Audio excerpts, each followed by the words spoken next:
Thank you for watching the Shikama Live Show. This is just a test, really. We're going to talk about the lower class woman and how the mainstream media puts the lowest of the lowest lower class black people on TV.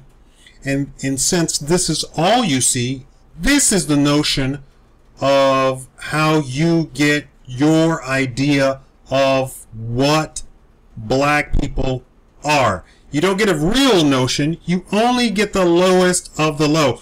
And speaking of which, I received a message where I spoke with some of the upper class Mexicans who told me the same thing about Mexicans and how they are furious with these racial groups like La Raza and such, and how they are furious with these lower class Mexicans who break the law, come here illegally, and then the mainstream media portrays them as being quote unquote Mexicans, as if to say these are the true Mexicans. The people in question were angry because A, they didn't come here legally, B, they are the lowest of the lower class, and they are not industrious and hardworking as the Democrats want to paint them to be. They are actually quite lazy. They get on a public assistance, which I have firsthand knowledge that a lot of the departments and agencies cannot request to see documentation of your legal right to work in the United States, and so they get on public assistance without any documentation whatsoever. But let an American try and do that, and they of course are denied.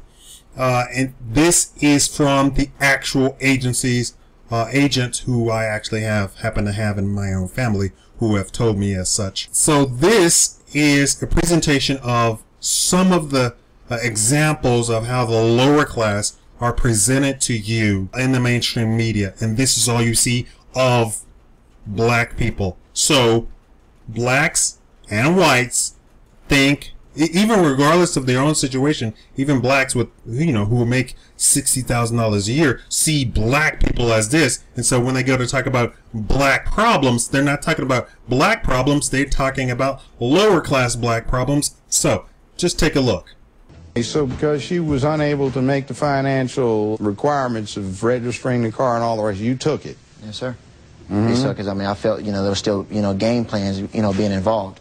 So I just basically continued making the payments, and I told, the agreement was I either give her the money or give her the car back. I said, fine, I'll, make arrangements. We never came to an understanding with the agreements on how much, to give her. Every time I tried to, say... buy her interest out. So basically, every time I try to give her, say I'll give you this amount here, they'd be like, no, I want the whole amount. I didn't ask for one lump sum until months later. He took it, but you got it back, right? One lump. Yes, I did. Yes, I do have you the and car your brother back. went and took it? It wasn't my brother. It was my uncle. Your uncle, and yes. You went and took the car? Yes. Is this vehicle insured? No, it's not. Well, where is the vehicle? The vehicle is where I have it. It's in the city that I live in. Who's driving the vehicle? The vehicle is not being driven by anybody. Well, how does he know that? It's not, because I have another car. He has no control over the vehicle. He's down on the title, and if you happen to be judgment-proof, they'll go after him as an owner of the vehicle. So he's got a big problem here. What's he supposed to do? Because his name is typed in on a document. When he left with the car and I had kids, he tells my brother, oh, well, she tried to make me suffer, so I'm going to make her suffer. I got to go to work, and my daughter got to go to school. So what about that?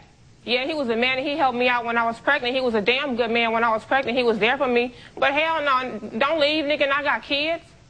But they're not his kids. No, they're not his kids. I'm not holding him to that. And look at your attitude. I never held him to that. He tried to help you out, so I never held him to that, because I don't need nobody for nothing. No, but I just admitted, yes, he was a good man. Excuse me. What is he supposed to do? She said, I tried to help you out, so I signed on, and now you're doing me this way. You won't pay the car off. You won't let me have the car and pay it off. So I'm stuck with a car with my name on it that I'm being paid. You're trying to make it seem like that he wasn't wrong for leaving me. He wasn't married to you? No, he was not. So why is he wrong for leaving you? Because he could have been a man about the situation instead of trying to be shady and take the keys. He literally took the keys from me. We fought over the keys.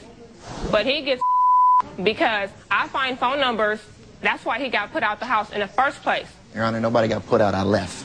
I actually assisted her. Okay, I packed your stuff, but you left, right? I put you out. Well, now, did you display the attitude you're exhibiting right now toward him while you two were together? I always gave him attitude. We always have problems.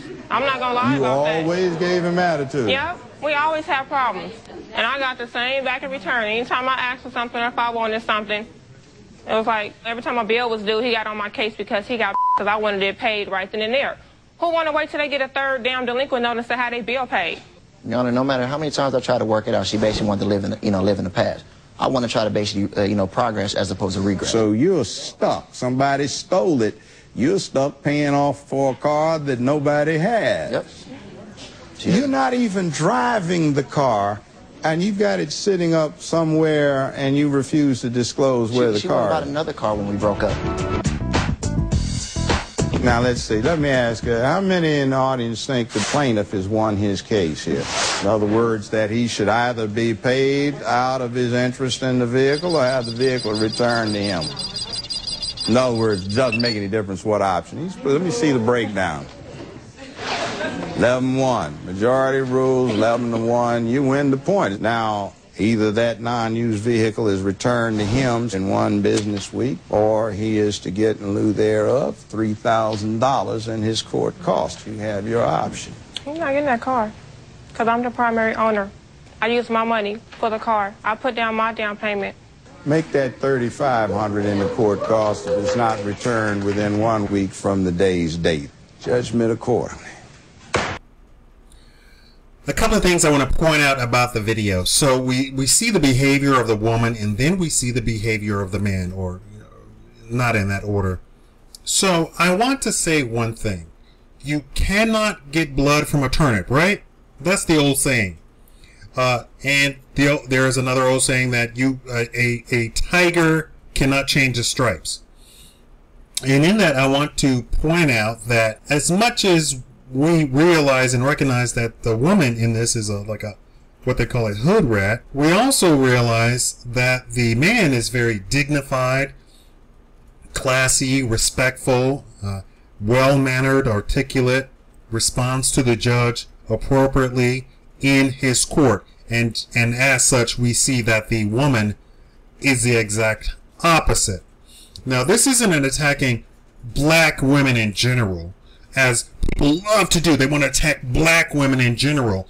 I'm saying this is a case of lower class blacks being put on display for your entertainment. So I want to point out a couple of things that she said. First of all, she said, don't leave me, nigga, I got kids. Who in their right mind would say that in court? And you can see the frustration that the judge has. He's being very lenient. And I know this is just a TV show, but I believe he was a sitting judge at one point. He's being very lenient in the court, and he's allowing the person to talk as in the language and vernacular that they are able to communicate with.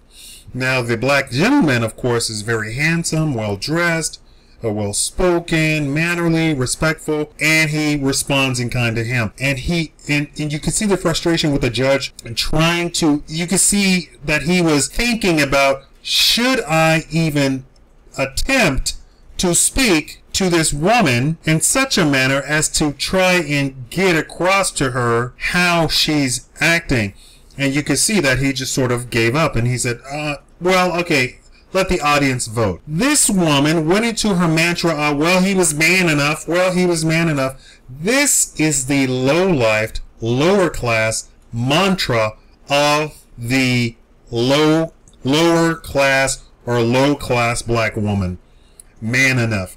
Any woman, any female who would say that obviously has zero respect for herself and zero respect for men in general, and they should not be listened to or even paid attention to in the least bit. There is no possible way for a woman to be a man, first of all, and for her to then question some man's manhood puts her into the category of lesbian, or she's trying to be a man. So she's trying to compare herself to a man. First of all, for you to say that, that means you're a better man than him. That's the only possible way you can have such a conversation or topic even come up. You are putting yourself in the place of the man. My manhood is better than his manhood.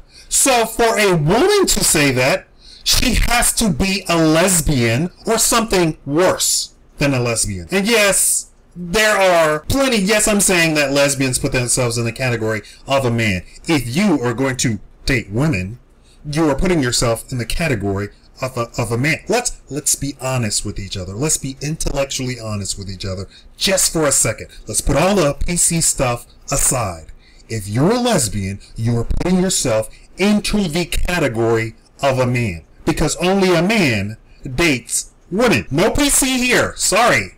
No PC here. If you're going to put yourself in the category of a man, that means you think that you are a man. Now, I know there's a whole bunch of lipstick lesbians who say, oh, I'm not putting myself in the category of a man. Yes, if you date a woman, you're putting yourself into the category of a man. A political correctness, of course, is against me, but I'm not politically correct. I don't have to adhere to that. This woman is putting herself into the category of a man when she questions the manhood of a man. On that entire level, she is insane. Any woman that questions a man's manhood is insane. The insanity continues and continues for well over 8 minutes. I cut the clip short just to make my commentary and to show you just the nuts and bolts of the particular scenario. But I'm trying to say this is only apparent at the lower class level. When you start making $40,000 a year, either partner, it doesn't. These issues do not show up. They are no longer available. The arguments, if there's an argument between a couple, it has nothing to do with the woman going, well, he was a man enough and he's not man enough. Those issues completely disappear. It's something far more elegant and far more subtle of an issue when it comes to if they get divorced at all. And as I've said before, black people tend to not actually get divorced. I know that the mainstream media wants to tell you that they do, but they don't. Anyway, I've rambled on enough. All right, tell me what you think. Thank you for watching the Shikama Live Show.